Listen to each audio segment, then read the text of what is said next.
예, 이거는 뭐 어떻게 보면 한 선생님께만 들을 수 있는 말씀일 것 같아서 시간이 지났어도 한번 질문을 드립니다. 지금 남북 관계는 개성공단 폐쇄로 극한으로 치닫고 있고 지금 동북아 정세는 지금 한국이 또 일본하고 정보 교환 협정을 맺는다고 하는 상황이고 미국은 사드 배치를 강행하겠다는 입장을 더 분명히 나타내고 있고 그 이후에 이제 트럼프가 등장하는 상황인데 한반도하고 국제 정세가 향후에 어떻게 변할지 그런 상황 속에서 사실 샬롬의 마음을 품은 기독 지성인으로서 어떻게 이 상황을 봐야 될지 여쭙고 싶습니다. 예, 오늘 원래 저 이야기를 하려고 했는데 이렇게 돼서 긴 이야기를 할 수가 없고요. 다만 이렇게 말씀드리고 싶어요. 미국도 지금 트럼프가 되고 나서 대북 정책을 어떻게 봐야 될지 그냥 모르는데 사드에 관한 제 느낌에 트럼프는 사드에 별로 관심이 없어요. 사드는 관심이 없고 그 사람은 어떻게 하든지 미국의 노동자들의 어려움을 좋게 말하면 들어주고 싶은 생각이 있는 사람이고 나쁘게 말하면은 여성 혐오, 소수자 혐오하는 니오 파시스트적인 그런 기질이 있으니까 그게 한반도 정세에 어떻게 적용될지 모르지만 사드에 관해서만은 그렇게 안 할 것 같아요. 지금 사드가 이게 이게 중국과 미국 간의 힘 겨루기를 본격화시키는 계기가 됐단 말이죠.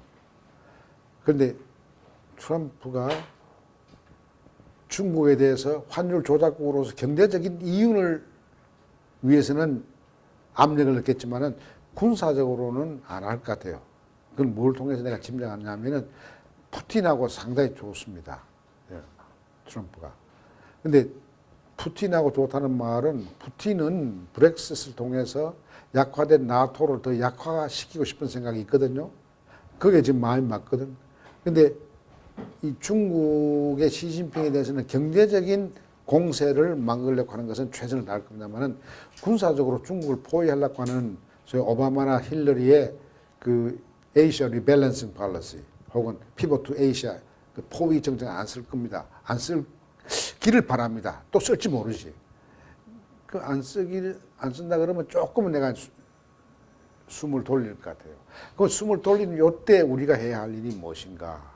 미국의 트럼프 정부에 대해서 과연 우리 정부가 이 박근혜 정부는 소망이 없고요. 박근혜 정부가 있는 사이에는 트럼프 정부에게 평화의 메시지를 보내면서 평화 로비를 못할 것 같아요. 문제는 내년 말에 출범할 정부가 평화를 존중하는 민주적인 정부가 되어야 된다고 생각해요. 나는 여러분 앞에 감히 말씀드리지만은 이번 내년 대선은 누가 되든 간에 71년간 이 땅을 지배해온 친일 냉전 수구 세력, 자기 정적을 색깔론으로 통제하는 이 세력이 몽창 청소가 됐으면 좋겠어요. 그렇게 되면요, 우리 박 변호사님이 지금 질문한 그에 대한 해답이 나온다고 봐요. 그때. 그러면 여러분들이 할 일이 뭐냐? 정말 이 땅의 평화를 사랑하는 사람들이 이 나라를 이끌어가는 지도자가 되게 해주시고 공공적인 사명감을 가지고 나라를 이끌어 주기를 바랍니다. 왜? 이게 결론입니다. 예수의 하늘나라의 복음은 세 가지 특징이 있습니다. 첫째, 하늘나라, 예수님의 하늘나라의 메시지는 항상 공공적이었습니다. 주의 성령이 나에게 임하니까 가난한 자에게 기쁜 소식이 전해지고 자기 자식이 아니야. 자기 동생이 아니야. 가난한 자에게 포로된 자가 자유롭게 되고 눌린 자들이 해방을 받고 지체자들이 온전하게 되고 죽은 자가 다시 살아나는 희년의 기쁨. 이거는 공공적인 다 일입니다. 왜? 복음이 공공적이니까. 둘째로 복음의 특징 공공적이기 때문에 항상 복음은 감동적입니다. 1+1은 2다 이런 거 아닙니다. 굉장히 감동적입니다. 1+1은 많이 될 수 있어요. 사랑으로. 도마처럼 상처를 보고 상처 뒤에 있는 놀라운 하나님의 사랑을 보듯이 감동적이에요. 세 번째는 복음은 항상 변혁적이에요. 바꿔요, 잘못된 거를. 제일 먼저 바꾸는 내 자신이 바꿔지고 내가 사는 이 구조가 바꿔지는 거예요. 구조가 안 바꿔지면 아무 소용이 없어요. 한국교회 문제가 뭐냐면 내 하나 죽고 영원히 천당 가는 거 그게 유일한 관행이기 때문에 이 국가가 사회가 시장이 썩어 빠져도 이 관심이 없는 거예요. 이 복음의 대상이 아니라고 생각해요. 이 정치적이고 경제적인 문제라고 생각해요. 잘못이에요. 왜? 만물을 창조하신 주님은 처음에 만물을 만들 때 너무 좋구나 하고 감탄한 아름다운 피조 세계였어요. 그러니까 이제 요담 내년 말에 들어서는 정부는 난 기독교 신자가 되는 거 원하잖아요. 기독교 신자가 대통령이 여러 번 됐습니다. 제1대 대통령이 이승만 박사는 정동교회 장로였고 내가 이렇게 모셨던 김영삼 장로님은 합동청 장로님이었고 또 내가 잘 아는 이명박 씨는 소망교회 통합적 장로였는데 장로라고 하는 게 아무 의미가 없고 오히려 믿지 않는 사람에게 개독교라고 하는 이미지를 강화시켜줬다고요. 나는 요담 대통령 사람 기독교 신자라고 하는 걸 난 욕하고 싶잖아요. 그러나 예수님의 사랑과 복음을 이해하느냐 이건 참 중요합니다. 그런 사람이 나라를 이끌어가는 공공의 지도자가 되기를 위해서 여러분들 기도해 주시기 바랍니다. 지금이야말로 간절히 기도할 때요.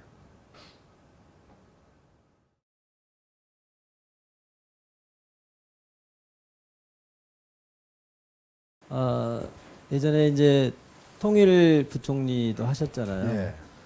통일 관련해서 오늘 오후에 이제 한반도 평화연구원이라고 하는 이제 기독교 싱크탱크에서 평화 통일에 관한 여러 가지 이야기를 했는데 마지막 순간에 어떤 일이 있었냐면 어떤 나이 드신 분이 이제 울컥한 거예요. 지금 너무 나이브하게 생각하는 거 아니냐. 평화가 먼저냐 통일이 먼저냐 지금 이런 마당에서 너무 이 기독교 학자들이 좀 이렇게 나이브하다. 그런 생각하는 거 아니냐면서 막 본인의 이야기를 하려고 하는데 사실은 이제 플로어하고 토론을 하려는 게 아니라 이제 질문을 받아서 응답만 하려고 하는 거였기 때문에 그거를 제지하면서 드는 생각이 우리의 마음은 많이 성급해지고 북한은 북한대로 또 그 자기 체제를 유지하기 위한 여러 가지 특히 이제 핵 관련해 가지고 여러 가지 실험도 하고 남한은 남한대로 이제 한 10년 정도는 뭔가 좀 일정한 방향성을 가지고 햇볕 정책이 됐든 뭐가 됐든 가는 것 같다가 또 이명박 정부 이래로 완전히 그것이 무너져 버려서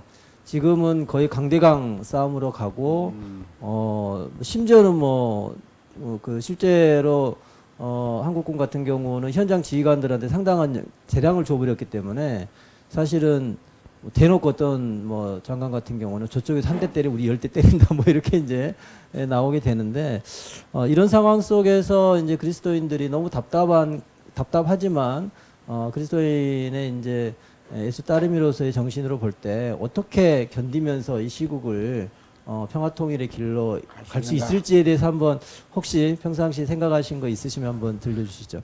죄송합니다. 사실 이게 박근혜 최순실 이 게이트가 아니면은 내가 통일 문제, 평화와 통일의 문제를 준비했습니다. 했는데 이제 오늘 이야기를 바꿔서 더 본질적인 이야기를 하게 됐는데 제가 그 정부에 있을 때 경험을 이야기한다면은 남북 간의 이 정치적 통일이라고 하는 것은 우리가 당장 이룩할 수는 없는 것 같아요. 그건 국제적인 정세도 달려 있고 또 북한의 변화도 우리가 생각해야 되고 그런데 지금 이렇게 남북이 대치하는 이 현상에서 우리가 절박하게 부르짖고 실천하려고 노력해야 되는 관역은 정치적인 통일이라기보다는 그 길로 가는 중요 과정으로서의 남북 간의 교류 협력을 통한 평화 만들기입니다. 평화 만들기인데 제가 1993년 2월 25일 날 통일 부총리로 이제 그 발령을 받고 일주일 후에 김영삼 대통령께서 독대를 하자. 아침을 같이 먹자. 그런데 전 마음이 좀 불편했어요. 왜냐하면 총리가 아직도 대통령과 독대 안 했는데 내가 먼저 하면은 괜히 새 내각에서 질시받고 잘못하면 왕따 당할 수도 있고 말이죠. 그래서 그게 나에게는 걔 기분 좋은 게 아니고 난 좀 불안했어요. 근데 하여튼 그 3월 2일 날 대통령하고 이제 둥근 테이블에 서로 마주하면서 밥을 먹어서 이야기하는데 대통령 이 저한테 물었던 첫 질문은 통일 문제가 아니고 뭐 언론이 우리 새 정부를 뭐 7공화국이라고도 하지만은 비꼬아서 6.5공화국 그러는데 이거 어떻게 이거 우회하면 돼요? 그래서 내가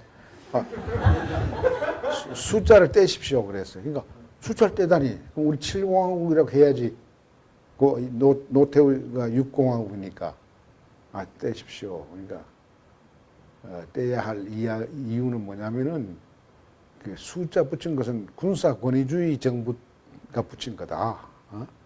미국에 보십시오. 아이젠하워가 되면 아이젠하워 정부 그러고 케네디가 들어오면 케네디 정부 그러지 뭐 그 숫자 붙입니까? 원래 민주주의 국가에서는 숫자 안 붙입니다. 그러니까 이제 군사 권위주의가 끝났다고 하는 의미에서 둘째로 숫자를 떼야 합니다. 그러면 뭐 일이 뭐요? 김영삼 정부조니까 내 이름을 붙여? 그러니까 교회 장로님이라서 그런지 겸손해서 그런지는 모르지만 하여튼 자기 이름 붙인 거에 대해서 불편하게 생각해서 다시 이제 이야기했습니다. 그것은 트루만이 되면 트루만 정부라고 그러고 그렇게 합니다. 린던 존슨 그러니까 김영삼 정부라고 해도 됩니다. 그래. 그래서 이제 그게 하나. 둘째는 제가 말씀드렸습니다. 내가 이제 통일을 맡은 국무위원이니까 저 대통령님께서도 교회 장로님이시잖아요. 합동 측 장로님이시고 나는 통합 측 교회 장로님인데 예수님의 처방대로 대북 정책을 하면 어떨까요? 그러니까 뭐요? 예수님이 원수임에도 불구하고 사랑하라. 이게 예수님 복음의 핵심입니다. 이웃 사랑하는 것은 쉽습니다. 왜냐하면 이웃은 동질적인 집단이니까. 내가 호남 사람이면 호남 향후의 이웃이고 내가 서울대학 나왔으니까 서울대학 동창은 내 이웃이고 내가 대구 경고등학교 나왔으니까 대구 사람들은 내 이웃이고 그런 이웃이야. 그 누구나 다 사랑하고 다 하는 거죠. 예수님의 복음은 이웃 사랑이 아니고 한국교회도 그렇고 잘못 이해하고 해서 이웃 사람은 예수 안 믿어도 이웃 사람 다 사랑합니다. 무종교라도 다 이웃 사랑합니다. 문제는 원수임에도 불구하고 원수를 사랑해야 됩니다. 그러니까 그래. 북한이 우리 주적 아닙니까? 주적이지. 주적임에도 불구하고 사랑해야 합니다. 예수님께서 뭐라고 이야기했냐면은 이는 이 눈은 눈. 이 신명기에 나오는 법대로 하면은 보복적 정인데 서로 눈 때리고 일 때리고 민족끼리 병신 만드는 일만 해왔습니다. 이제 이걸로 안 됩니다. 새로운 방식이 뭐냐? 이 예수의 원수임에도 불구하고 사랑하는 것. 타기를 때리도 깨안을 수 있는 그 여유를 가져야 합니다. 그러니까 굉장히 불편해 하더라고요. 불편해. 그래서 내가 대통령께서 우리가 북한보다도 얼마나 더 잘 사는 줄 아십니까? 그러니까 가만히 계세요. GDP로 말하면 14배 잘 삽니다. 그때 93년이니까 14배고 지금 몇 배입니까? 지금 40배입니다. 우리가 북한보다도 14배 더 잘 사는데 그쪽이 딱 때린다고 한 번 딱 맞았다고 해서 그 또 갈바서 때리고 할 거 없습니다. 우리 그만큼 이제 힘이 생겼습니다. 14배 잘 사니까 동생한테 한 대 맞으면은 맞았다 생각하고 끼안어 줌으로써 두 번 때리지 않게 하는 관계. 이게 사도 바울이 아까 말한 줄일 때 먹을 거 주고 가는 거죠. 그건 발악이 아니고 발악의 반대가 발선 아닙니까? 발선. 발선의 내용을 이야기했어요. 그러니까 대통령이 가만히 계시더라고요. 가만히. 생각하시는 것 같아요. 그럼 북한하고 불구하고의 사랑 때문에 사랑이 아니고 불구하고의 사랑이 그게 예수님이 우리가 죄인임에도 불구하고 사랑했으니까 십자가 사랑이 불구하고의 사랑이고 원수 사랑이 불구하고 사랑이니까 그걸 실천해야 합니다. 그러면 북한한테 그런 자세로 한다고 선포한 후에 실천을 해야 되니까 실천할 케이스로 이인모 씨가 비전향 장기수로 이게 36년 동안 남쪽에 있는데 세계 암네스티 인터내셔널에서 국제적으로 아주 굉장히 주목하는 양심수입니다. 이인모 노인을 조건 없이 보냅시다. 바로 우리 앞에 노태우 정부에서는 조건을 붙여서 너희들이 세 가지 해주면 우리가 이모 보냈겠는데 불구하고 사랑에는 조건 없습니다. 대통령님.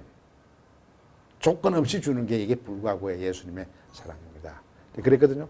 근데 일주일 후에 뭐 사건이 터졌는데 그 대통령께서 신문사 사장과 편집국장을 청와대에서 아마 만찬을 하면서 막 그 신문사 사람들이 막 아첨을 한 거예요.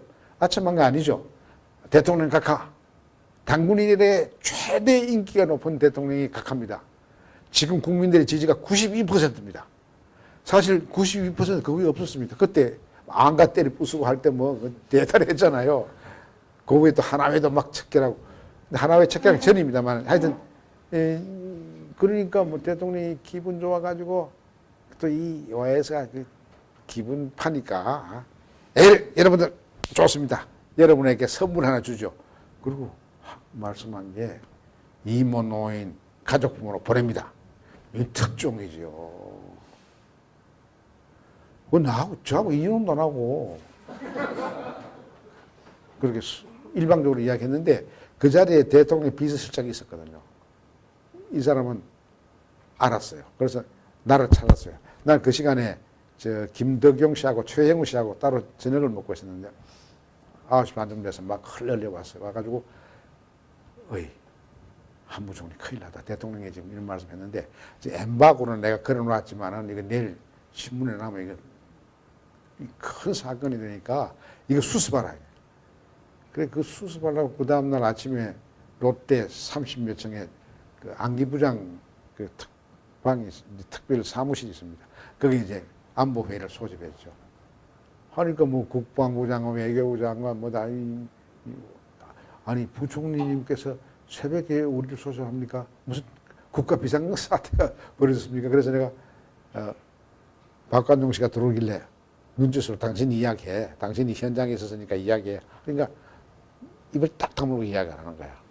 제가 이야기했죠. 처음에는 뭐냐 그래서 내가 이모 노인 이야기 꺼내니까 그게 대통령이 그렇게 발설한 줄 모르고 그 장관들이 아니 부총리께서 아침에 뭐 새벽부터 봉창을 두드립니까? 무슨 소리입니까 이게 뭐 이모 노인을 어떻게 보내요?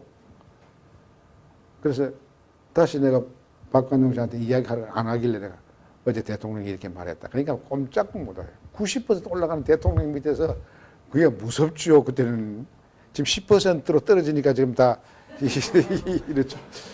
그래서 이문 오인 보내게 된 겁니다. 내가 그때도 느낀 게 뭐냐. 아, 이게 하나님이 또 이렇게 일을 하시는구나. 그러나 대통령께서 이문 오인을 보내라 그러면 그렇게 하면 안 되죠. 나를 다시 불러가지고 지난번에 나하고 독대할 때 한 이야기를 그 국가안보회의를 거쳐가지고 정식으로 기한해서 올리라. 그럼 내가 사인하면.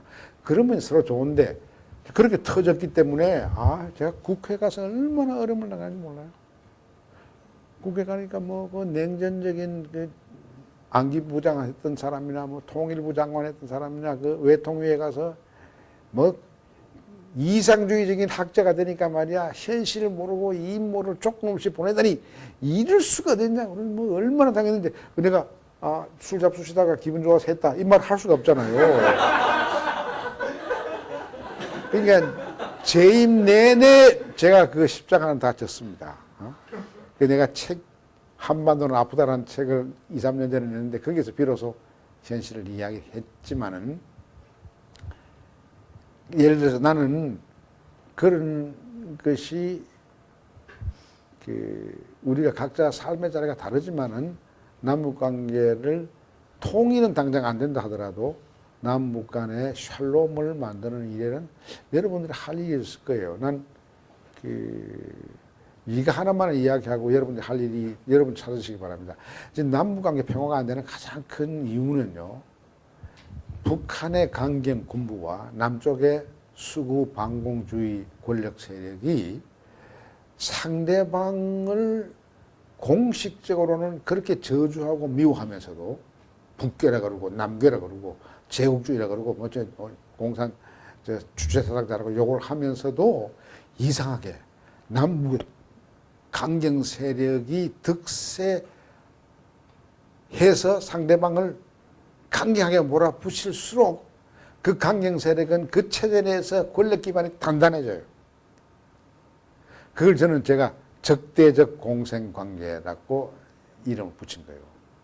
겉으로는 명시적으로는 공식적으로는 주적으로 욕하면서도 그 욕하는 세력이 양쪽에서 아주 격렬하게 대치할 때 그 두 세력은 각 체제 내에서 강력한 권력 기반을 구축하기 때문에 그게 남북에서 모두 민주주의가 안 되는 이유 가운데 하나예요. 그걸 깨야 된다고요. 최순실 저 악령의 장기는 적대적 공생관계를 지속시키는 일에 굉장히 뛰어났습니다. 나 잘 모르지만은 보도에 의하면은 예를 들어서 개성공단 저거 중단도 순실이 작품이라 그러지 않습니까? 어떤 사람은 사드도 그의 작품인지 모른다. 남북관계 악화시켜야만이 순실이가 그런 이 공권력을 사적으로 이용할 수 있는 길이 뚫리니까 그 반대하는 언론이나 학자나 변호사에 대해서는 내 종북이라고 쳐서 뭐라 그럴까 그 의지를 꺾을 수가 있으니까요.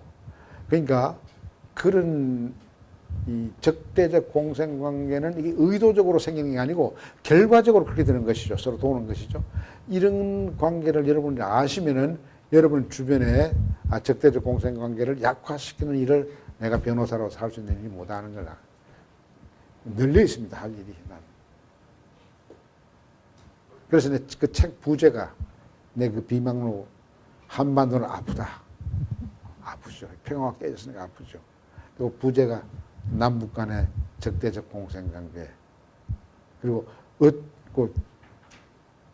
어떻게 해서 남쪽의 반공 세력은 북쪽의 강경 세력을 도우느냐 하는 그걸 이제 부제로 제가 따른 거죠.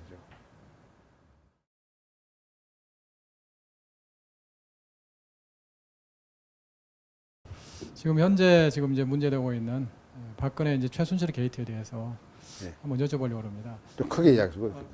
목소리 크게 하겠습니다. 네. 지금 이제 악령 말씀을 여러 번 하셨는데요. 상당히 이제 좀 처음 들어보면서도 지금 이제 이 사태를 이렇게 악령으로 표현하시고 처음 들어보면서도 굉장히 공감이 되는 말씀 같습니다. 이제 실제적으로 뭐 지금 뭐 박근혜 대통령이 샤머니즘의 영향을 받았다 이런 얘기도 있고 그 다음에 이제 지금 결국에는 이 사태를 전체적으로 이게 지금 악령의 세력에 영향이 진짜 있지 않은가. 지금 뭐 최순실 씨는 감옥에 갇혀 있지만은 전체적으로 또 기획하는 사람, 그 사람도 역시 악령의 영향이 있고 더 크게 봐서는 한국 사회 자체가 상당히 이제 이런 여러 가지 이 경제 면에서라든지 또 부정의 면 이런 거에서 전부 악령의 이제 세력이 있는 것이 아닌가 좀 이런 생각을 해봤습니다. 그리고 이제 질문을 이제 드리려고 합니다만은 지금 이제 벌써 뭐 어제 오늘 해가지고 이제 드디어 이제 청와대에서 반격에 나섰다 이런 이제 평가들이 있는데요. 그러면 이제 그래서 앞으로 어떻게 해야 될 것이냐 뭐 여러 가지 얘기들 합니다. 이제 뭐 결국은 뭐 지금 이제 탄핵으로 갈 수밖에 없는 것이냐 또 뭐 다른 방법이 있는 것이냐 여러 가지 얘기들 하는데 그러면 한한순 선생님께서는 개인적으로 어떤 방법을 택해야 된다고 생각을 하시는지 그거 하고요. 그 다음에 이제 저희가 이제 그리스도인으로서 사실 이제 이런 생각입니다. 그러니까 이제 그리스도께서 아까 이제 비움을 말씀하셨는데 저는 개인적으로 그리스도께서 굉장히 낮아지심을 통해서 죽으심을 통해서 구원을 이루신 이제 그런 본을 우리에게 보여주셨는데 과연 우리가 그리스도인으로서 그렇다면은 이 그리스도의 본을 따라서 이 사태에 우리는 어떤 식으로 그러니까 이제 낮아짐과 비움과 죽음을 어떻게 우리가 응용을 해서 이 사태에 적용을 해봐야 될 것인가 이런 두 번째 좀 어려울 수 있는 질문입니다만 두 가지 드리겠습니다. 굉장히 어렵습니다. 어려운 게 내 실존적인 고민이기도 한데 그렇다고 해서 그게 뭐 해법이 없는 건 아니죠. 실천하기가 어려워서 그런데 첫째는요. 예수님도 로마의 그 군대 귀신 레기오네가 악령과 싸우는 방식이 칼로 싸우는 게 아니고 그래서 베드로에게 칼을 꽂아라 그랬죠. 그 칼로 죽으면서 그 악의 세력을 부끄럽게 하고 깨닫게 해서 변화시키는 거죠. 그러니까 아까 백부장이 개인이 변한 게 아니고 로마의 대표적인 권력, 공권력이 물어보는 겁니다. 그렇게 하는 건데 참 그러면 전부 다 우리 순교해야 되겠구나, 죽어야겠구나 이렇게 이야기할 수가 있는데 사실 순교할 수 있는 사람에게는 말할 수 없는 큰 축복이 있죠. 근데 그 축복을 받는 게 너무 무섭기 때문에 우리가 감당 못하죠. 그 다음 단계가 뭐냐면은 사도 바울의 권면입니다. 악이 극성할 때 너 원수가 너를 죽이려고 하고 너도 그 사람을 죽이고 싶은데 서로 죽이고 싶어서 서로 발악하면 서로 죽는 거니까 정말 그거는 문제 해결 아니다. 진짜 문제 해결은 그 원수를 사랑함으로써 숯불을 머리에 얹어라. 숯불을 머리에 얹으라고 하는 것은 부끄럽게 하게, 스스로 부끄러움을 느끼게 해라. 우리가 박근혜 대통령을 어떻게 부끄럽게 할 수 있는가? 그 프로그램을 좀 우리가 짜볼 필요가 있어요. 그러니까 박근혜 씨 머리 위에, 최순실이 머리 위에 숯불을 올려놓는 프로그램이 뭔가?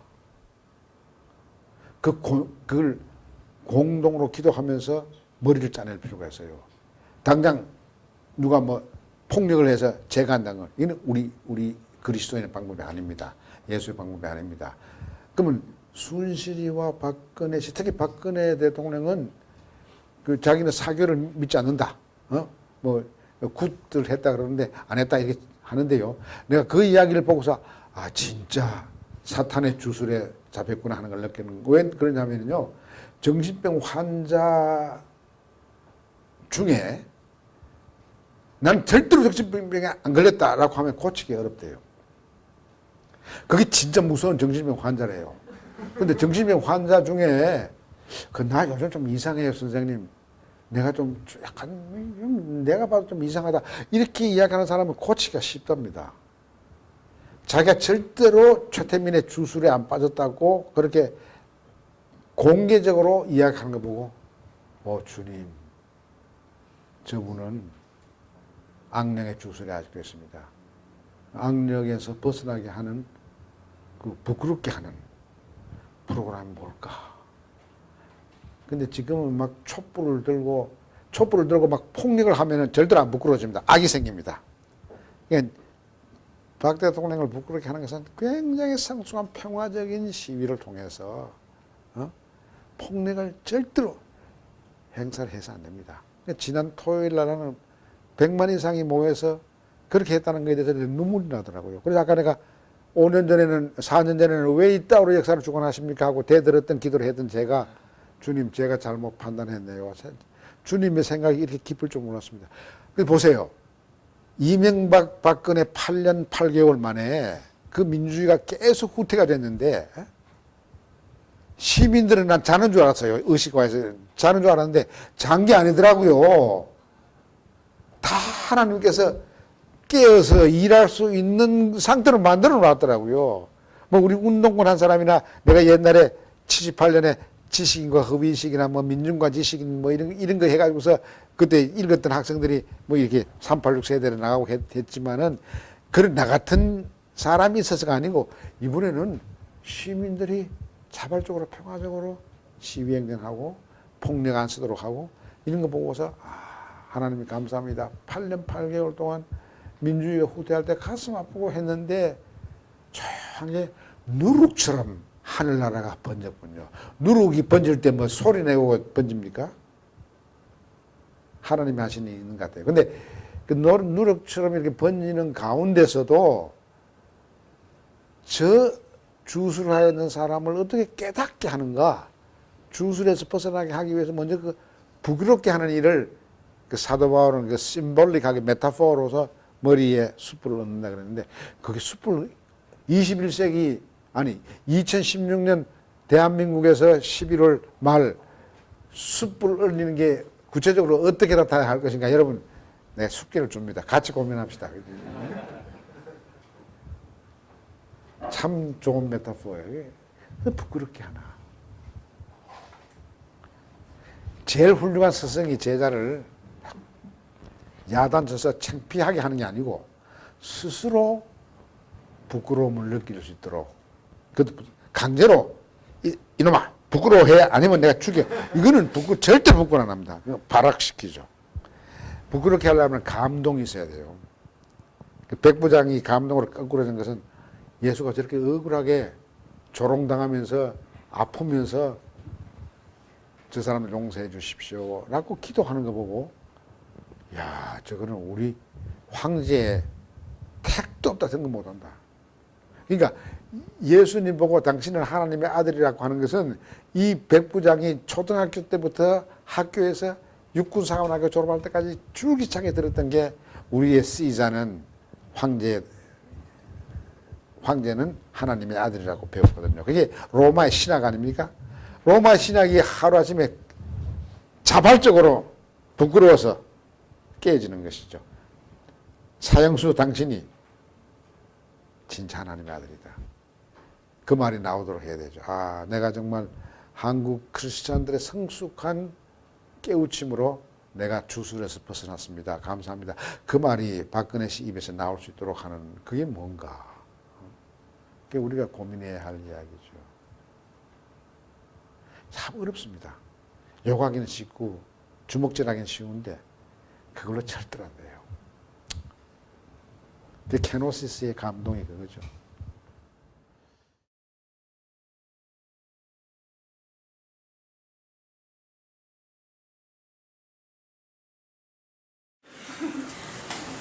좋은 시간인데 질문 하나 드리고 싶은데, 얘기 듣고 하면 정말 멋있는 선생님이시구나 이런 생각을 다 알고 정말 멋있는 선생님이시구나 이런 생각을 다 아시고 계시면 정말 하게 됐는데요.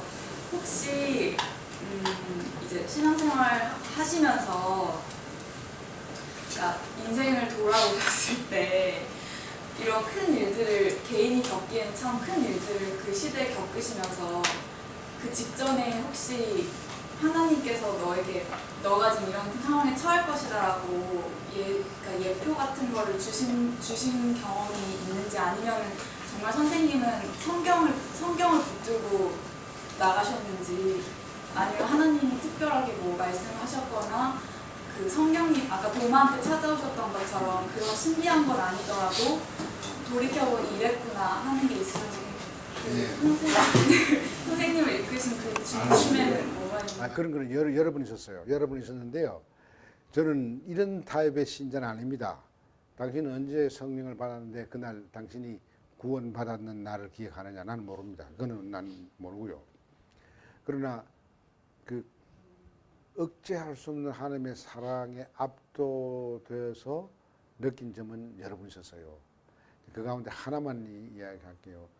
제가 이제 1980년 5월 17일 날 이제 전두환 씨가 전국 기념을 확대시키고 쿠데타를 일해서 김대중 씨를 이제 벨기에로 잡아 죽이고 쿠데타를 하려고 그럴 때 우리 다 그를 도와주던 사람들이 잡혀갔단 말이죠. 난 서울대 교회 복직된 지 3개월밖에 안 됐어. 그해 3월 1일 날 5년 동안 밖에서 제야로 있다가 복직이 돼가지고 3개월 만에 이제 붙잡혔는데, 그때 남산 중앙정부 지하 2층에서 지옥 신문을 당할 때 어떤 일이 있었냐면은, 내가 제일 끝방 지하 2층 끝방에 있었는데 그 끝방 왼쪽에 한국의 서울에 있는 L교회 L 목사가 이 목사님이 계셨어요.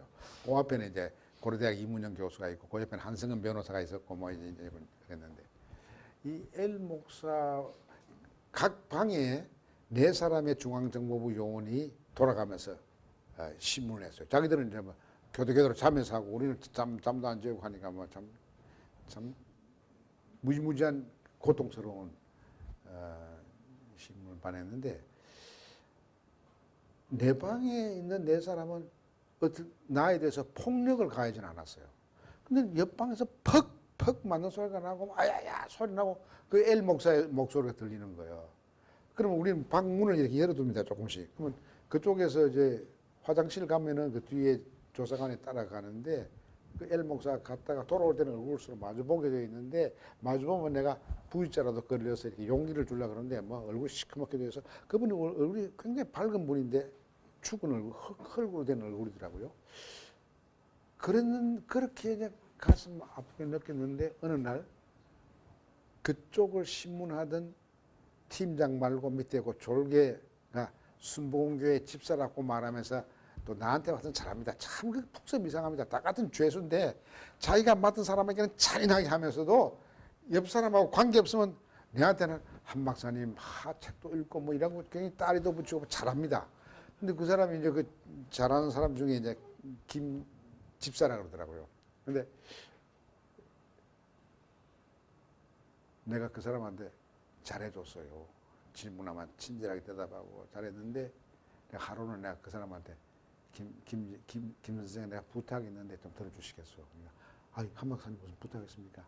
내가 지금 몰래 성서를 읽고 있는데 이거 못 읽지요. 그 안 읽고 있는데 이거를 거기 엘 목사한테 당신이 취재 날마다 하는 그 엘 목사한테 주고 싶은데 좀 전해줄 수 있습니까? 그러니까 갑자기 적개심을 갖고 그 엘 목사가 목사입니까? 그 정치 목사지. 그거 한 박사님 내가 모른 척 할 테니까 혼자 읽으세요. 그러더라고. 그래서 내가 정식으로 여보세요. 복음주의의 최대 교회라고 하는 교회 집사님께서 어떻게 주의 종을 보고 그렇게 함부로 이야기합니까? 그러니까 찔끔했던 모양이야. 그 사람이. 예? 이거 성서 그 집사인데 내가 평신도로서 목사님한테 성서 주겠다는데 그거 왜 안 해줍니까? 그러니까 찔끔해서 자기도 그 내 혼자 못합니다. 팀장한테 허락받아야 됩니다. 그런데 그 팀장은 대구 사람이에요. 내가 대구 사람인데 S 사람인데 서울대학 교수 때부터 서울대학 출입을 하면서 별로 평판이 안 좋아요. 그 사람의 별명이 무관해였어요. 막무관해. 근데 성이 송씨이기 때문에 송무관해였어요. 그러니까 내가 그 사람을 안단 말이야. 그 사람은 자기 밑에 있는 이 목사는 그렇게 지옥신문을 잔인하게 하면서도 또 그 사람도 내 앞에 와서는 또 잘해요. 팀장이 왔더라고요. 그 다음날. 그래서 내가 송 선생 내가 부탁이 있는데요. 그러니까 탁 나를 이상하게 보면서 뭐 한 박사도 내한테 부탁이 있나? 그래서 내가 고향 사람이 좋다는 게 뭐예요? 그 대구 사람이니까 고향 사람한테 내가 하나 꼭 부탁할 게 있는데 들어주시오. 그러니까 한 박사가 고향이 있어요. 그게 뭐냐면 경상도 대구 사람이 전라도 김대중이를 밀어서 여기 들어왔는데 그걸 비꼬는 거야. 한 박사 손은 날마다 밖으로 굽지 안으로 굽지 않잖아요. 내 같은 촌놈은 날 안으로 굽지만은 이렇게 비꼬는 거야. 그래서 내가 알면서도 송 선생 고향 사람 좋다는 게 어려울 때 도와주는 거 아니겠소. 내가 부탁하는 것 그렇게 어려운 거 아니니까 들어주세요. 그러니까 뭐요? 내가 성서 읽는데 이걸 그 이 목사님한테 주고 싶은데 팀장 허락 맡아야 된다니까 좀 전해주세요. 그러니까 탁 나를 한 1분 노래 보더라고요. 뭘 생각하는지 모르죠. 나를 보는데 그 동생이 저 인도네시아인가 동남아에 선교사라 간 목사예요. 크리스찬이에요. 그 사람도. 동생을 생각하는지 나를 다 1분 동안 보다가 휙 나갔어. 그러니까 해주겠다는 말도 안 하고 안 해주겠다는 말로 휙 나갔단 말이야. 그러니까 나는 이게 뭔가 했는데 그 다음날 그 김 집사가 왔길래 김 선생 당신 저 팀장한테 이야기했는데 이 성서를 주지 말라고 이야기 안 했다고. 그러니까 이게 전해주시오. 그러니까 이 사람은 그걸 듣기를 자기 팀장이 허락했나 보다라고 생각하고 정말로 허락했어요? 물어보라고. 주지 말라는 말 안 했다고. 난 또 정직하게 이야기한 거죠. 주지 말라. 아무 말 안 하고 나가서니까 주지 말라 나가니까 그래요? 자기도 이상하다 이거지. 그래서 주세요. 그래서 줄라 그러는데 줄라 그러니까 그때야 나는 어떡하나. 내 걱정하게 되더라고요. 그 순간 난 어릴 때부터 배속신자니까 부모님 앞에서 성서를 건너뛰면은 야단 맞았어요. 하나님의 말씀을 네가 건너뛰면 안 된다. 책상 위에 다른 책을 성경에 올려놓으면 야 이놈아 주의 말씀 위에 무슨 세상 책을 올려놓느냐. 내가 야단 맞았거든. 그렇게 보수 성결교회 그 가정에서 내가 가정교육을 받았는데 그 순간 내 머릿속에 짱 영감이 오는데 성경을 찢으라.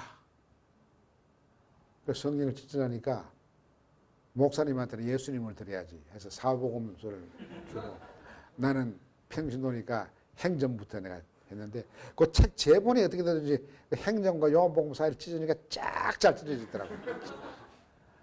굉장히 소리가 경쾌하게 잘 찢어가지고 그걸 줬어요. 이게 내 대답입니다. 그 다음 놀라운 변화가 생기는 거야. 무슨 변화가 생겼냐면은 그 방에 성경 반 조각이 가자 그 방에서 찬송가 소리가 나오는 거야. 이 목사님의 찬송가 소리 들리고 기도 소리가 들리고 늘 아야야 퍽 이런 소리만 들었는데 찬송과 기도 소리가 들리고 그 다음 변속할 때 내가 사인하면은 탁 웃으면서 탁 반응하고 여러분 이게 진실입니다. 한 2주일 지나니까 그 흙같이 성경 쪼가리가 안 들어갔을 때 반 안 갔을 때 이 목사님의 흙같이 죽은 얼굴이 원래 색으로 돌아오더라고요. 한 2주 지나니까 그 반쪽의 성경이 그에게 준 활력이 얼마나 센지 정상으로 돌아오길래 그때 내가 주님 나 같은 믿음 없는 사람에게 부활의 한 조각을 보여주시는군요. 죽었던 그게 새로운 힘을 얻어서 원래 얼굴의 모습을 회복하는 걸 보면서 저는 부활의 한 편린 조각을 본다 하는 느낌을 줬어요. 특히 그 성서를 내가 찢어서 줬으니까 느끼죠. 그 다음부터 이제 변속할 때 절대로 이 죄수들, 이 피의자들이 같이 못 가겠는데 그 다음부터 어떻게 화장실에서 만났어요. 화장실에는 이렇게 샤워도 같이 할 수 있는 그런 이렇게 철로 막아 있는데 그 샤워를 같이 틀고 하면서 그 뒤에 사람이 보고 있으니까 비누를 일부러 떨어뜨려 가지고 그 밑으로 손을 잡으면서 서로 이야기하는데 뭐 애인들 옛날 연애 그럴 때 손 잡을 때보다 더 그 목사님하고 나와 나이가 거의 동갑인데 잡으면서 목사님 수고했어요. 그러니까 한 목사님 수고했어요. 서로 눈물을 흘린 거야. 그 손이 그렇게 따뜻할 수가 없어. 그리고 이제 이 지옥신문 2개월 끝나고 나서 서대문으로 이감될 때 우리 같이 이 목사는 이제 육군 교도소로 가고 난 갔는데 갈 때 그 반 쪼개진 걸 나한테 주면서 한 박사님 정말 감사합니다. 내가 이것 때문에 얼마나 힘을 얻었는지 모르겠습니다. 하고서 내가 가지고 가려고 그러는데 그 남산 중정에서 서대문 가면 다 성서 있습니다 하고 빼앗아 버렸어. 그걸 내가 갖고 있어야 되는데 그걸 내 신앙 간증에 제가 하고 자기들 신앙 간증을 하고 나는 거기서 부활의 그리스도를 만난 그 감동, 내가 사자굴에서 다니엘이 겪었던 것이 뭔지 모르지만 유추할 수 있는 그런 절박한 상황이야. 왜냐하면 김대중 씨를 죽이는 것 틀림없는 글로 몰고 가는 게 들리잖아요. 그런 초조한 상황에서 성서를 읽을 때, 야, 내가 교회 장로인데 그 전에 잡혀가기 전에 성서를 읽었던 거하고 정말 꿀맛 같아. 우리 돌아가신 어머니가 늘 그랬거든. 완상아, 성서는 꿀맛 같다 그러는데 내가 속을 픽 웃었어요. 재미없는 이야기가 성서고 뭐 누가 누구를 낳고 누가 누구를 낳고 뭐 이런 게 이게 뭐가 재밌나 이렇게 생각했는데 내가 나이가 많이 넘어서 그 사자굴 같은 데 가서 야, 시편을 읽어도 막 시편이 그게 2000년 전, 3년 전의 문서가 아니고 1980년 5월, 6월에 현장에서 일어나는 이야기더라고. 그 메시지가. 그 가운데 제일 감동적인 게 예를 들어서 사도행전에 보면 말이죠. 사도 바울이 이렇게 여행하다가 그 에베소 장로를 한국에서 불러요. 나는 지금 예루살렘 가는데 내가 죽을지 모른다. 마지막일지 모르니까 자기가 세운 교회 장로를 그 한국에서 만나서 헤어질 때 서로 껴안고 울어요. 장로들하고. 그게 2000년 전 스토리인데 바로 내 옆에 사도 바울이 있는 것 같아.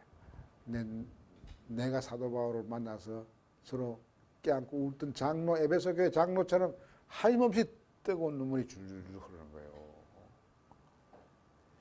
그런 재미죠. 내가 어느 날 구원받았다. 이건 좀 미신적인 거 아닌가.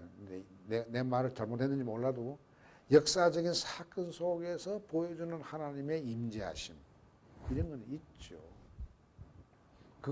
그게 있으니까 오늘까지 내가 이렇게 사는 거죠.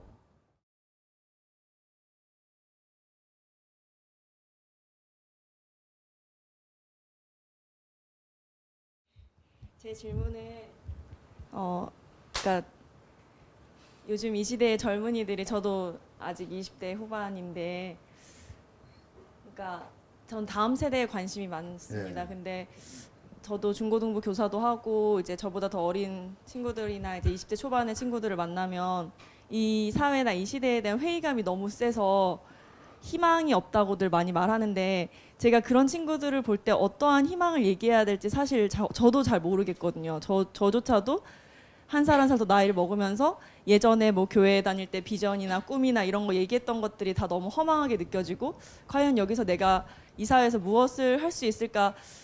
요즘 꿈꾸는 청소년들이 정말 없더라고요. 그냥 다 너무 현실적으로 살아야 되고 돈 많이 벌어야 되고 그런 고민을 주로 하는 것 같아서, 또 오늘 수능 시험도 있었는데 그 친구들한테 어떤 위로를 해줘야 될지도 모르겠고, 좀 그래서 선생님께서는 그런 청소년들이나 아니면 청년들에게 이런 희망을 좀 갖고 살아라고 어떤 희망을 얘기해 주실 수 있는지 여쭤보고 싶습니다. 예, 지금 마침 이게 이 스캔들 때문에, 이 게이트 때문에 청년들이 붕괴하거든요. 청년들이 붕괴하는 건 뭐냐면, 참 이게 내가 아까 기도할 때 하나님 악을 해체시키는데 악 속에 해체 씨앗을 뿌려주셔서 참 놀랐습니다. 내가 이야기했는데, 그게 뭐냐면은 최순실이 딸이 딸이 말 타고 다니는 거 그걸 갖다가 모든 텔레비전이 다 보여주는데, 그걸 보면서 헬 코리아라고 이야기했던 그 젊은이들이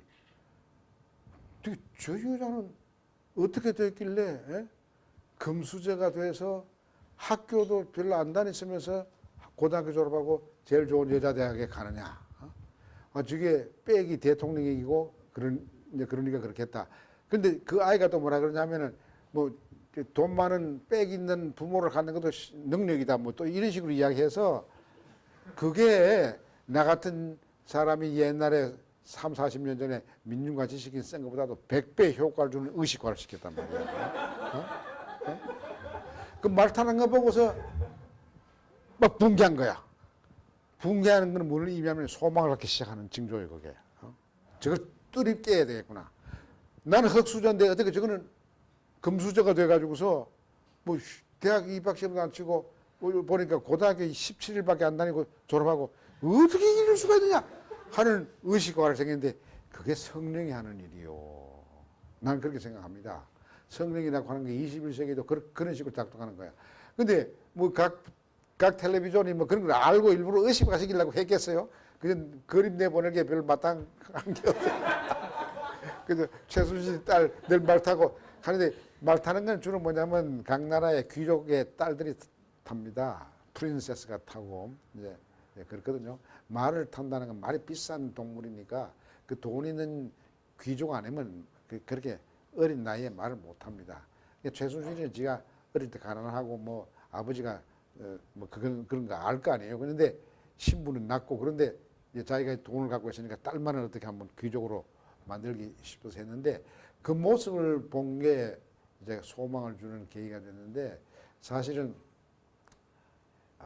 저런 충격적인 역사적인 사건 없이 가만히 이렇게 참 마시면서 그 소망을 가져라고 말하기는 참 어렵습니다.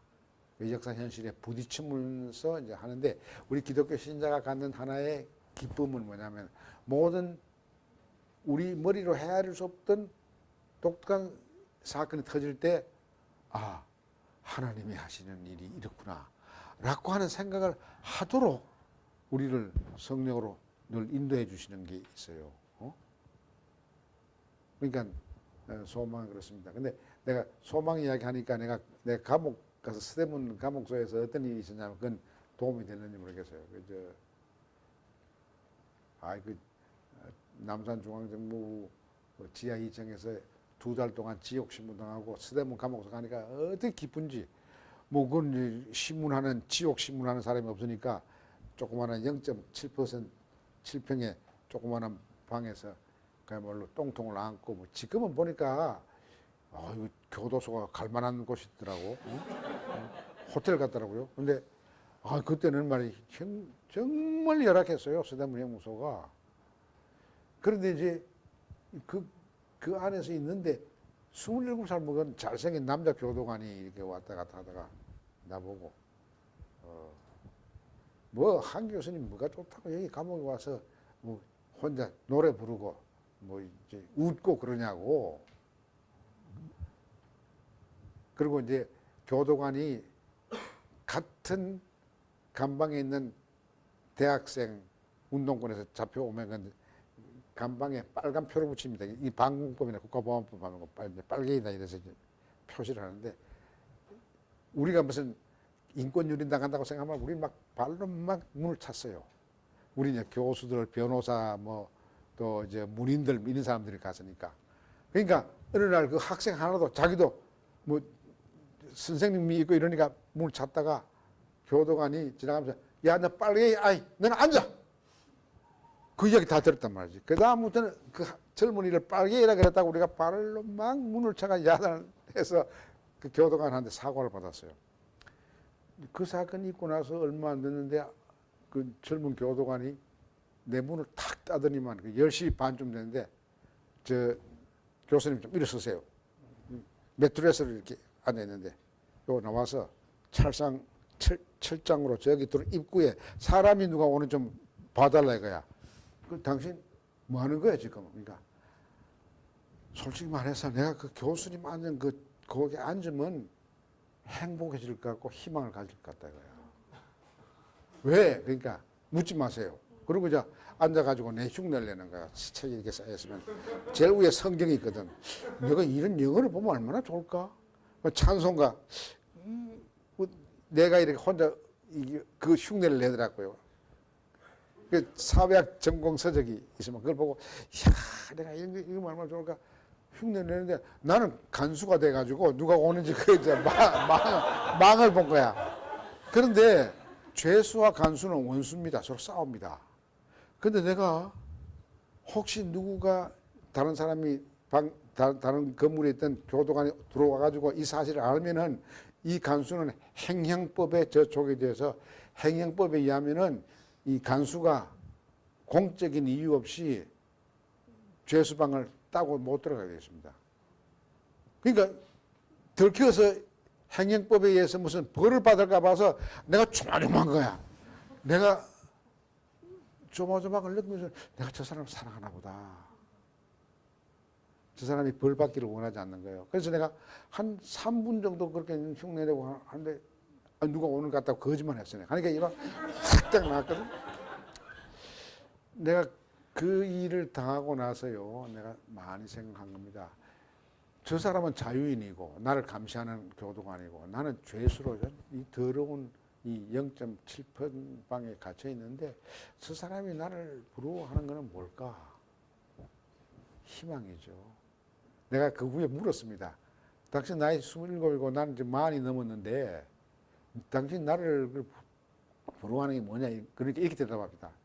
그냥 나 젊었지만은 나한테는 희망이 없잖아요. 지금 젊은 애가 꼭 같은 거야. 내가 지금 어느 여자하고 데이트를 하는데 제일 겁나는 게 교수님. 그 여자가 당신 직업이 뭐요? 물을까봐 제일 겁난다 이거지. 왜 겁나냐? 교도관이라 그러지. 교도관이라 그러면 그날로서 데이트 끊어준다 이거야. 교도관 존경받지 못하는 거는 자기가 아는 거야. 동사무소 직원보다 못하다는 걸 이야기하더라고요. 그래서 내가 지혜를 준 거죠. 그래 물으면은 국가 공무원이라 그래.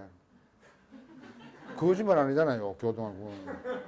그러면 또 한 일주일, 2주 지나서 그래 국가 공무원인데 어느 부처에 일합니까? 그러면은 그것도 거짓말 하지 마. 법무부에 다닙니다. 그래. 그것도 그렇지. 그래서 한 상당히 세월이 지났는데 사실 나는 서대문 교도관이다. 교도관이다. 그래서 당신을 싫다 그러면은 그런 여자하고는 안 살아도 돼. 어? 나를 사랑한 게 아니고 껍데기 직업을 사랑한 거니까 그건 그런 이야기하니까 굉장히 감사하게 생각하더라고요. 제가 나중에 13년이 지나고 나서 그러고 나서 내가 미국 망명 갔다 오고 나서 서울대학 복직하고 나니까 KBS에서 이제 젊은 PD가 전화를 했어요. 뭐 TV는 사랑을 싣고 그런 프로그램이 있습니까? 거기 있는데 그게 담당 PD인데 선생님 누구 옛날 애인 만나고 싶은 사람이 있으면은 이야기만 하라. 그러면 만나게 해주겠다. 아, 우리 집 사람이 알면 또 가정 싸움이 일어나잖아요. 그러니까 애인 있지만은 근데 뭐 그 하는 거 없고. 근데 그 선생님 누구 만나고 싶은 사람 없어요. 그러니까 아, 만난 사람 있지. 그 교동안 보고 싶은 거야. 진짜 결혼했는지. 왜 내 관심 있는가 하면은 내가 이제 석방되는 날, 형 집행정지로 석방되는 날 잠을 못 자는데 밤 12시쯤 되니까 그 친구가 또 왔어. 내 방에 와서 좀 일어나십시오. 내일 아침에 석방되는 축하합니다. 근데 제 소망이 하나 있는데 내 소망 들어주셔야 합니다. 예, 들어주지. 이야기해보세요. 그러니까 아니 내가 이야기하기 전에 들어준다고 약속해야지 이야기한다 이거야. 당신 나한테 뭘 요구할지 모르니까 내가 감당할 수 있는 거를 약속해야지 이야기하라니까 아닙니다. 선생님 해준다 그래야지 자기가 이야기한다. 그래서 내가 그 사람의 그 순진한 걸 아니까 아이 알았어. 뭐요? 그러니까 지금 그 데이트하는 여자하고 그때가 11월 달이었습니다. 내년 봄에 결혼할 때 추리해 주시겠습니까? 그래서 아이 뭐 그런 걸 가지고 그렇게 뭐 겁주면서 이렇게 묻느냐? 당연히 하지. 아, 와서 추리해 달라 그러시면 추리해 주겠어. 그렇게 이제 했거든. 그래서 이제 우리 교회도 찾아오고 좀 바깥에서 만나고 한 두번 만났는데 그 후에 끊어진 거야. 그러니까 내가 갑자기 사랑을 싣고 그 이야기 듣고 그러니까 그 교도관 이름이 뭡니까? 이름이 생각이 나야지. 이름이 생각이 안 나더라고. 희성이었어. 공시였다. 공시. 나이는 27. 그러니까 그것만 알아도 됩니다. 그래서 이제 내가 감옥에 있던 그 날짜가 있으니까 그래서 그 사람들이 찾았어요. 찾아가지고서 이제 이야기하다가 공화모함에게 나오셔 부르라 그래서 부르니까 딱 나오더라고. 나도 13년 만에 얼마나 변했는지 보니까 교도관이 아니고 경찰 입이 3개더라. 입 3개. 내가 물었죠. 왜 당신 그때 그 섹시하고 결혼하고 지금 밖에서 기다리는데 큰 아이가 지금 저 6학년이고 뭐 또 그 밑에 아이가 하나 또 5살 먹은 아이 둘이 와서 밖에 있다 그러더라고요. 그날이 어린이날이었어. 그래서 이제 내가 궁금한 게 왜 2분 찾아와가지고 그 연락이 끊어졌죠? 내가 거기서 그 이야기를 들었어요. 우리 집에 전화하고 찾아온 게 도청이 돼가지고 교도관에서 해임이 돼서 쫓겨나서. 그러니까 그래서 고생하다가 밑바닥 경찰 공무원 시험 칠수가 있어가지고 쳐서 지금 경쟁이 됐다. 그래서 이제 끝나고 나서 그 부인도 보고 애도 보고 그리고 마침 어린이날이어서 나한테 출연료 주길래 어린이날한테 애 하더라는데 뭐 사주라고 줬는데 난 거기서 지금 질문이 희망인데 그때나 지금이나 희망이 어떤 종류의 직업을 가진 젊은 사람에게는 없는 거나 마찬가지요. 지금은 더 없지요. 이럴 때 희망을 갖는 게 뭐냐면은 이런 걸 보여주세요. 나하고 비슷하게 희망 없는 조건 속에 사는데 당신은 왜 이렇게 즐겁소? 그럴 때 대답할 게 있죠. 내가 나보고 묻습니다. 80 넘었는데 선생님은 뭐 옛날에 지금 꼭 같습니다. 이렇게 제자들이 말하거든요. 비결이 뭡니까? 비결이 뭐 있나? 난 껍데기고 만약 내가 이렇게 즐겁게 보인다면 내 속에 하나님의 거룩한 영이 혹시 있는지 모르겠지. 뭐 그런 게 있으니까 이렇게 이야기하면은 그 사람들이 그게 무슨 예수 안 믿는 사람은 무슨 말인지 모르죠. 뭘까? 그렇게 궁금하게 하고 예수 믿는 사람은 그렇게 못 살면 부끄럽잖아요. 부끄럽게 해서 깨닫게 하는 거지. 그런 게 세상에 빛이 되라 이런 거 아닌가 싶기도 합니다. 적게 말하면.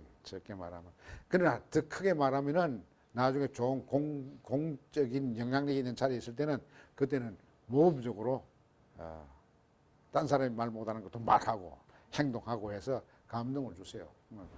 내 감동을 주는 내 삶 자체가 희망 주는 겁니다.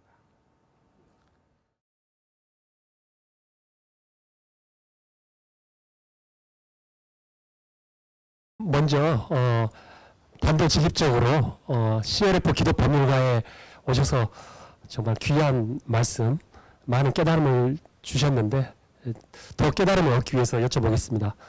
그 기독법률가, 이 분단의 현실 속에 기독법률가가 우리 부총리님 말씀대로 이제 케노시스를 통한 샬롬, 케노시스가 없이는 샬롬을 이룰 수 없다. 그렇게 저는 이해했는데, 그러면 이제 이 일상의 생활, 변호인으로서의 이런 삶이 사적이면서도 공적인 생활이라고 볼 수가 있고, 공공성이 항상 이게 투여돼 있다. 거기서 어떻게 공공성을 살려야 하는가, 이게 항상 기독 법률가로서 어떤 경계선상의 갈등, 여러 고민을 하는데, 여기서 이제 과연 분단의 현실 속에서 기독 법률가, 이 시대에 우리 이 부총님께서 기대하시는 기독 법률가의 역할, 어떻게 분단 현실 속에서 자기를 비움을 통해서 샬롬을 이룰 수 있을까, 그 구체적 강론을 한번 듣고 싶습니다. 강론에 여러분들이 찾아야죠. 제가 변호사가 아닌데 다만 이렇게 말씀드리고 싶습니다. 여러분 변호인으로서 전공이 다 민법 하시는 분도 있고 뭐 또 형사정책 쪽으로 하시는 분이 있고 뭐 그런데 혹시 여러분들이 형사정책 쪽이나 혹은 이 분단이기 때문에 억울하게 이 분단 망령 때문에 고생하는 사람들 있잖아요. 공산주의자도 아닌데 공산주의를 지켜서 고생하는 사람들, 저는 물리대에서 내 제자들이 막 그렇게 민청학령 사건한테 이철이라든지 유인태라든지 또 지금 그 위에 총리한 또 이하무아무개 다 그 학생들이 막 잡혀가서 가는데 내가 그 젊은 학생들이 공산주의자 아니라는 걸 선생으로 제일 잘 알죠. 근데 그 사람들은 방공법이나 국가보안법에 걸려서 뭐 이철이나 사형까지 구형당했다가 이제 됐죠. 그럴 경우에 일반 사람들이 못하는 법률가로서 할 일이 있다고 생각해요. 제가 김대중 내란 음모 사건에 걸렸을 때 변호사를 구하기가 힘들었어요. 관선 변호사 말고는. 그래서 나는 내 고등학교 친구, 나도 그 친구가 대통령 주치했는데 그 동생이 변호인이기 때문에 변호사를 했기 때문에 했는데, 김대중 선생 변호사도 법정에서, 우리 군사법정에서 보니까 제대로 변호인 역할을 못 하더라고요. 그때 내가 강력하게 인상에 남은 사람이 이태영 여사였어요. 이태영 여사는 변호인 역할을 안 하고, 못 하고, 증인으로 하면 나왔어요. 증인으로 나왔는데, 그때는 군사법정에 뭐 별단 사람이 저게 주심하고 이제 부심 하는데, 이태영 여사가 고개를 숙이고, 하시는, 혼자 중얼중얼 하시면서 이렇게 말하더라고요. 김대중 씨는 강원도에서 국회의원까지 당선된 사람이고, 그 후에 또 목포에서도 되고, 이 공당의 대변인을 거쳐서 다 국민이 다 검증해서 사상이 건전한 정치인으로 다 이렇게 알려졌는데, 어떻게 그런 사람을 공산주의자로 몰아서 사형을 시키려고 하느냐. 자기로서는 도무지 이해 못하겠다. 그 할머니가 조용하게 이 땅을 치다보면서 이야기할 때, 그때, 서로 변호사 구하기도 힘들 때, 내가 이태영 여사의 진가를 알았어요. 내가 이 이야기는 안 합니다만, 그때는 내 제자 가운데, 뭐, 여러분들 누군지 짐작 가겠지만은, 서울대 총학생회장하고 한때는 막 운동하다가 검찰에 정의로 나와서 김대중 선생이 검찰에서 이야기하는 그런 인물이다라고 하는 것을 이야기하는 거 보고 내가 가슴이 철컥. 그래서 내가 변호인 혹은 변호사의 역할이 어두울 때 조그마한 촛불이라도 되는 자리구나. 그런 또 기회는 보통 사람은 잘 안 옵니다. 서울대학 법대 교수가 뭐 그런데 하고 싶어도 그런 일을 못 하잖아요. 그래서 변호인의 역할이라고 하는 게 이제 그런 게 있고요. 혹시 여러분들 민법이나 상법 같은 거에서 시장에 갑질하는 사람들이 소위 약육강식이 아니고 을육갑식하는 오늘의 이 세상에서 그 갑식당하는 을들의 아픔을 여러분들의 전공 분야에서 난 또 도와줄 수 있는 길이 있다고 생각합니다. 사실 여러분들이야말로 부르심을 받은 분들이에요. 왜냐하면 연약한 사람들을 도와줄 수밖에 없는 입장에 있으니까. 그러니까 그 강론은 여러분들의 전공 분야에 따라서 여러분들이 얼마든지 찾아낼 수가 있습니다. 그 못 찾을 때는 기도하십시오. 하나님, 내가 어떻게 이 vulnerable한 이 약한 사람을 도와줄 내 전공 분야에서 할 수 있을까? 그게 있을 겁니다.